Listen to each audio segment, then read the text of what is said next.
It's a story that Target 8 investigator Ken Colker has been tracking for nearly 4 months. The Ravenna bank robbery that went horribly wrong. Tonight, new details on the part of the story that wasn't supposed to be told about the chase that ended with the deaths of 2 bank robbers and Walker police officer Trevor Slott.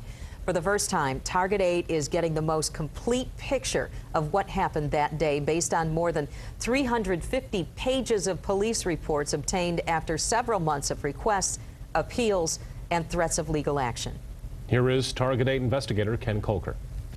What is perhaps most revealing is what the Muskegon County Sheriff cut out of the reports he gave Target 8. Everything about the FBI's role before and after the robbery.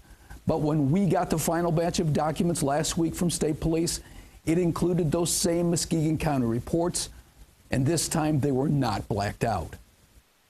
They finally help tell the story from beginning to end.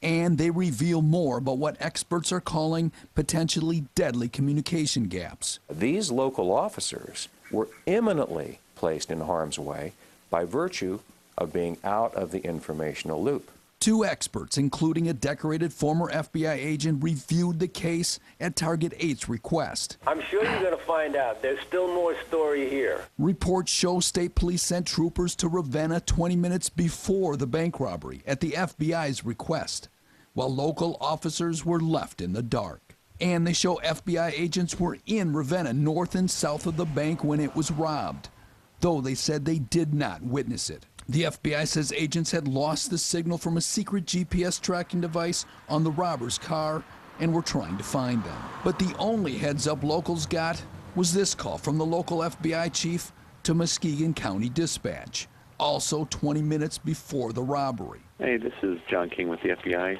in Grand Rapids. We are right now tracking a couple individuals up in the Muskegon County area around Ravenna. Okay.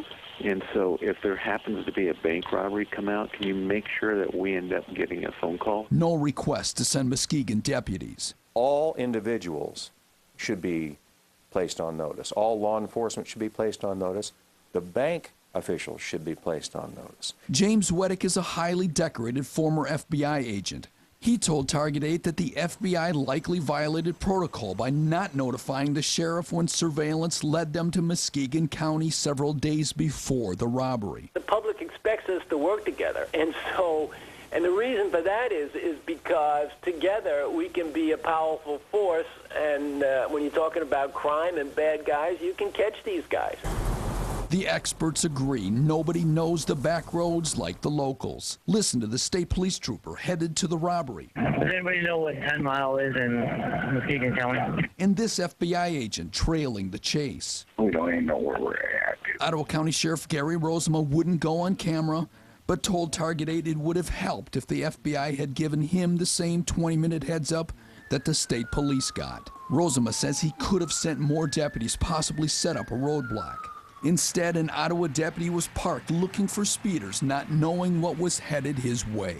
That deputy doesn't monitor the state police from his car, so he never heard this dispatch from the FBI to state police about 4 minutes earlier. We are southbound on Ravenna Road. We have the bank robbers behind us in a blue Bravada. We are traveling south towards Coopersville. We are just passing over Muscatala Trail. Right at the Ottawa deputy. Any updates on Muskegon County? I got 2 units southbound 56. Right on behind them. Are they in pursuit? Are they behind that Bravada? 75 behind the Bravada. That's the worst case scenario. When you're a law enforcement officer, you're on duty, you see something going on, but you don't know what's going on, and others amongst you have the full story. Moments later in Coopersville, Westbound on Randall. a second Ottawa deputy, a last-second roadblock. Shots fired from the suspect vehicle for the county unit. A shot to the deputy's hood. What local deputies also didn't know was how this all got started. The FBI suspected that Christopher Shane and Darrell Lefebvre had robbed a bank in Moline twice, so they started surveillance through a tracking device on the Bravada and GPS on a phone. The morning of the robbery, an FBI agent told state police about Shane and Lefebvre. That led state police to send 4 troopers, members of its hometown security team, to Ravenna, at least 20 minutes before the robbery. But they sent those troopers from 29 or more miles away, 2 from southeast Grand Rapids and 2 from Allegan County. They didn't get there in time. Records show local deputies were minutes away from the bank when it was robbed. At least 1 Muskegon deputy 11 miles west and 4 Ottawa deputies within 10 miles to the south. It also appears nobody had given that 20-minute head start to the nearest state police trooper, who was on patrol just 4 miles away. That trooper ended up starting the chase, his dash video capturing the moment, the bravada fishtailing, then passing the FBI, which had gotten out in front of the robbers. Michigan State Police Inspector Dave Rossler wouldn't go on camera, but he said police acted bravely in the face of great danger. He defended the FBI and the state police. Rossler says if there were communication breakdowns, they could be blamed on police agencies with different radio frequencies.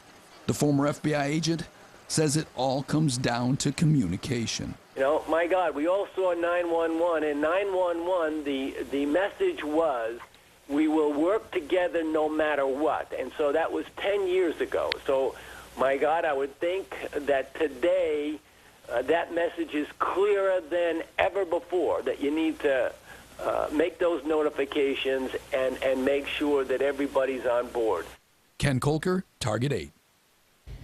State police tell us that there's been no formal internal review of the case, and there won't be. The Ottawa County prosecutor says police were justified in killing the suspects in a shootout. If you want to see a complete timeline of this case, we have it for you right now at woodtv.com.